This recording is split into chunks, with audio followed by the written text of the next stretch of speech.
వైజాగ్ బీచ్లో బోట్ రైడ్కి వెళ్ళి ఎప్పుడూ మనం అటు నుండి చూసే సిటీని ఫస్ట్ టైం బీచ్ వైపు నుండి చూస్తే ఆ ఎగ్జైట్మెంటే వేరు. సిటీ అంతా కొత్తగా భలే అనిపిస్తుంది. ఆల్సో మనం ఎన్నో సన్సెట్లు చూసుంటాం కానీ బీచ్లో నుండి సన్సెట్ని చూస్తే మాత్రం రిఫ్రెషింగ్గా ఉంటుంది.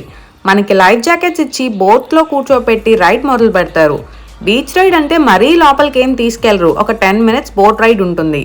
మనకి మధ్యలో ఫిషింగ్ బోట్స్ కనిపిస్తాయి. కొంచెం ముందుకెళ్ళిన తర్వాత రైట్ సైడ్ చూస్తే మాల్దీవ్స్లో ఉన్నట్టు బీచ్ తప్ప ఇంకేం కనిపించదు.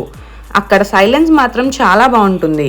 ఇంకొంచెం ముందుకెళ్ళాక బోట్ 5 minutes ఆపుతారు. అక్కడ కరెక్ట్గా చూసుకొని పిక్చర్స్ దిగితే అద్దరిపోతాయి. ఈ sea boat ride within harbour లిమిట్స్లో ఉండటం వల్ల వేవ్స్ ఉండవు. ఆ కొద్దిసేపు రైడ్ని సీ సిక్నెస్ లేకుండా ఎంజాయ్ చేయొచ్చు.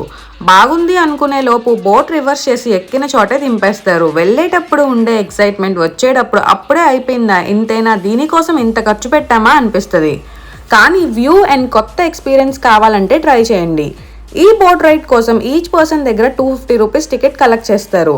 అది ఏపీ టూరిజం వాళ్ళ అఫీషియల్ బోట్ రైడ్. దీని టైమింగ్స్ వచ్చేసి మార్నింగ్ 9:30 నుండి ఈవినింగ్ 5:30 వరకు ఉంటుంది. సన్సెట్ టైంలో మాత్రం ఎక్స్ట్రాడినరీ వ్యూని ఎక్స్పీరియన్స్ చేయొచ్చు. సో మీరు కూడా ఈ బోట్ రైడ్ని ఎక్స్పీరియన్స్ చేయాలనుకుంటే మన విశాఖపట్నం ఫిషింగ్ హార్బర్ దగ్గర నుంచి స్ట్రైట్గా లోపలికి వెళ్ళిపోతే బోట్స్ తయారు చేసే ప్లేస్ ఉంటుంది. దానిని దాటిన తర్వాత మనకి లెఫ్ట్ సైడ్ కనిపిస్తుంది. మనం లోపలికి ఎంటర్ అయ్యే రూట్ కూడా ఫిషింగ్ హార్బర్ నుండి ఉండటం వల్ల మనకి ఆ ఫిషింగ్ బోట్స్ ఎక్కడైతే చేపలు అమ్ముతారో ఆ ప్లేస్ ని దాటుకొని వెళ్తాం. ఫస్ట్ టైం అటువైపు వెళ్తే లైవ్ ఫిషెస్ ని కూడా చూడొచ్చు. స్మెల్ కూడా గట్టిగానే వస్తుంది. చూసుకొని జాగ్రత్తగా వెళ్ళండి. సో మీరు 250 రూపీస్ టికెట్ కి 10 minutes బోట్ రైడ్ ని ఎక్స్పీరియన్స్ చేస్తారో లేదో, చేస్తే ఎలా ఉందో కమెంట్స్ లో మెన్షన్ చేయండి. ఇలాంటి వీడియోస్ కోసం వీకెండ్ వైబ్స్ 365 పేజ్ ని సబ్స్క్రైబ్ చేసుకోండి. Be positive, stay happy, bye bye.